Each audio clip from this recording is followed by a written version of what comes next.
Subhanallah walhamdulillah wa la ilaha illallah. Subhanallah. அஸ்ஸலாமு அலைக்கும் வரஹ்மத்துல்லாஹி வபரகாத்துஹு. இது போன்ற இன்னும் பல பயான் சொற்பொழிவுகளை எமது இணையதளமாகிய www.acmyc.com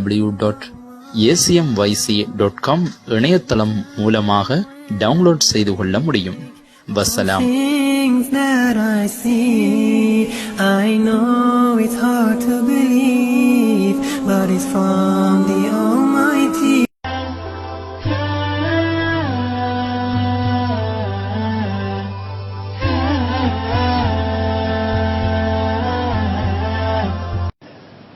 எழுதப்பட்ட ஒரு உதாரண கதை. ஒரு குழந்தையை பெற்றெடுக்கின்றார் தாய். அந்த மகன் படிக்கின்றார் பாடசாலையிலே. அவருக்கு அவருடைய தாய் பார்க்க வருவது பிடிப்பில்லை. மிச்சம் பேருக்கு அப்படித்தான். உம்மா அப்பாவோட சேர்ந்து பிரயாணம் போகலாம், உம்மா அப்பாவோட சேர்ந்து சாப்பிடலாம். சுப்ஹானல்லாஹ். இந்த மகனுக்கும் அப்படித்தான். அந்த மகன் வருகின்றார். தாய் ஒற்றை கண் குருடி. அதனால் இவருக்கு விருப்பம் இல்ல. பாடசாலைக்கு வந்ததன் பின்னால் மாணவர்கள் குழப்புவார்கள், குறை சொல்லுவார்கள். ஒற்றை கண் குருடியின் மகனே என்று சொல்லுவார்கள். இவனுக்கு இது பெரும் பிரச்சனை. தாயே, நீங்கள் என்னை பார்க்க வர வேண்டாம், நான் படிக்கிறேன், நான் முன்னேறுகிறேன், நீங்கள் என்னை விட்டு விடுங்கள். தாய் மனம் பிஞ்சு, பாசம் அது கல்லல்ல. ஆனால் தாய் தொடர்ந்து சென்று கொண்டே இருந்தார். இதை பொறுக்க முடியாத மகன் சொன்னான், இதற்கு பின்னால் வந்தால் நீங்கள் என்னை பாடசாலையிலே காண மாட்டீர்கள், நான் வெகு தூரம் சென்று விடுவேன். சொன்னது போன்று சென்று விட்டான். முகவரியை மாத்திரம் சொல்லிவிட்டான். நான் முன்னேறுகிறேன், ஆனால் என்னை பார்க்க வர வேண்டாம். காலம் கழிகிறது. மகன் முன்னேறிவிட்டான். தாயிடமிருந்து ஒரு கடிதம் வருகிறது. மகனே, வைத்தியசாலையில் இருக்கிறேன், எனது ஒரு கண்ணால் உன்னை பார்க்க ஆசைப்படுகிறேன், நீ வா மகனே, கடைசியாக தாயை பார்ப்போம் என்ற ஏக்கத்திலே மகன் செல்லுகின்றான். கடைசி கடிதத்தின் குறிப்பிலே, நீ வரும்பொழுது வீட்டிலே ஒரு கடிதமும் இருக்கிறது மகனே, அதையும் நீ எடுத்துக்கொண்டு வா, அதை படித்து வா. மகன் ஓடோடி சென்றான் வீட்டுக்கு. தாய்க்கு வருத்தம், தாய்க்கு கஷ்டம். இறுதி பார்வை, தாயின் பார்வை என் முகமாக இருக்கட்டும் என்பதாக ஓடினான். கடிதத்தை பார்த்தான். மகனே, ஒற்றை கண் குருடி என்பதற்காக வேண்டி நீ என்னை ஒதுக்கினாய். ஒரு கண்ணால் கூட உன்னை பார்க்கும் பாக்கியத்தை நான் இழந்தேன், பரவாயில்லை. ஆனால் ஒரு தடவை கூட நீ கேட்டிருக்கிறாயா மகனே? என்னை பார்த்தே, தாயே, உங்களுடைய மற்ற கண்ணுக்கு என்ன நடந்தது? கேட்கவில்லை. இதோ நான் சொல்லுகிறேன் மகனே, வைத்தியசாலையில் நான் உன்னை பெற்றெடுத்தேன். உன் முகத்திலே ஒரு கண் தான் இருந்ததே. கதறினேன், வைத்தியரிடம் கெஞ்சினேன். வழி என்ன சொன்னார்? ஒரே ஒரு வழி இருக்கிறது, உங்களுடைய கண்ணை கொடுத்து விடுங்கள், ஒற்றை கண் குருடியாக நீயாகலாம், உனது மகன் இரண்டு கண்ணால் பார்க்கலாம். சம்மதித்தேன். என் கண்ணால் நீ என்னை பார்க்க மறுத்தாய். உனது முகத்தில் இருக்கும் கண் உனது கண் அல்ல, எனது கண் தான் என்று சொல்ல மகனுக்கு ஞானம் பிறந்தது, தெளிவு வந்தது. தாயை மன்னிப்பு கேட்க வைத்தியசாலையை நோக்கி மகன் ஓடுகின்றான். சென்றால் நேரம் சென்று விட்டது.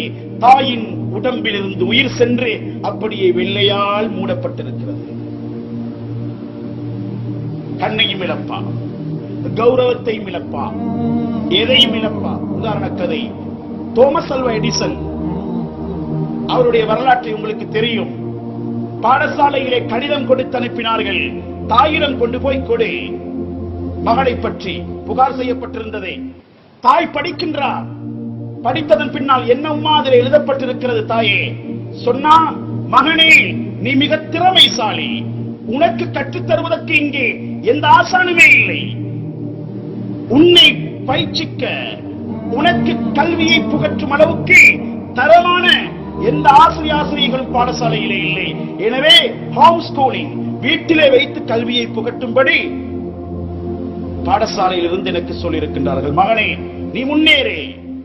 தட்டி கொடுத்தா மகன் முன்னேறினார்.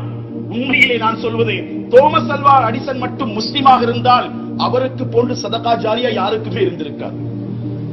சுப்ஹானல்லாஹ். அல்லாஹ்வுடைய ஏற்பாடு. பெற்றார், உலகத்திற்கு பலரையும் காட்டிக் கொடுத்தார். மின்சாரம் என்ன, பலதையும் காட்டிக் கொடுத்தார். வயோதிபம் வந்தது. தாய் மரித்து போனா. பல நாட்களுக்கு பின்னால் பழைய ஒரு அலுமாரியை திரட்டிக் கொண்டிருக்கிறார், பிரட்டிக் கொண்டிருக்கிறார். பழைய காகிதங்கள் விழுந்து கொண்டிருக்கிறது. ஒரு காகிதத்தை எடுத்தார். அது ஒரு கடிதம், பாடசாலையிலே கொடுத்தனுப்பிய கடிதம். அந்த வரிகளை அவன் படித்தான். அந்த வரிகளை அவர் படிக்கின்றார். சுப்ஹானல்லாஹ், உண்மையை புரிந்து கொண்டார். அந்த வரியில் எழுதப்பட்டிருக்கிறது, உங்களுடைய மகன் ஒரு முட்டாள், அவன் படிப்பதற்கு தகுதியற்றவன், அவன் பாடங்களை குழப்புவன், அடுத்த மாணவனின் கல்வியிலும் மண்ணள்ளி போடுவான். எனவே பாடசாலைக்கு அவனை அனுப்ப வேண்டாம், வேறு ஏதாவது பார்த்துக் கொள்ளுங்கள். கண்ணீர் விட்டு அழுதான். அந்த கடிதத்தில் இருந்த அத்தனை வார்த்தைகளை மாற்றி, மகனே நீ படிப்பாய், மகனே நீ ஆளாகுவாய் என்று தட்டி தந்த அந்த மோட்டிவேஷனான வார்த்தை தான் என்னை இந்த உலகத்திற்கு ஆளாக்கியது. தாயே, நான் கண்டுபிடித்த அத்தனை கண்டுபிடிப்புகளும் தாயோடு இணைந்திருந்த பாசத்துக்கே சொந்தம், அது உங்களுக்கே சொந்தம் தாயே என்பதாக அந்த வயோதிப வயதிலே அந்த கடிதத்தை படித்த தோமஸ் அல்வா எடிசன் சொன்னார். உண்மை.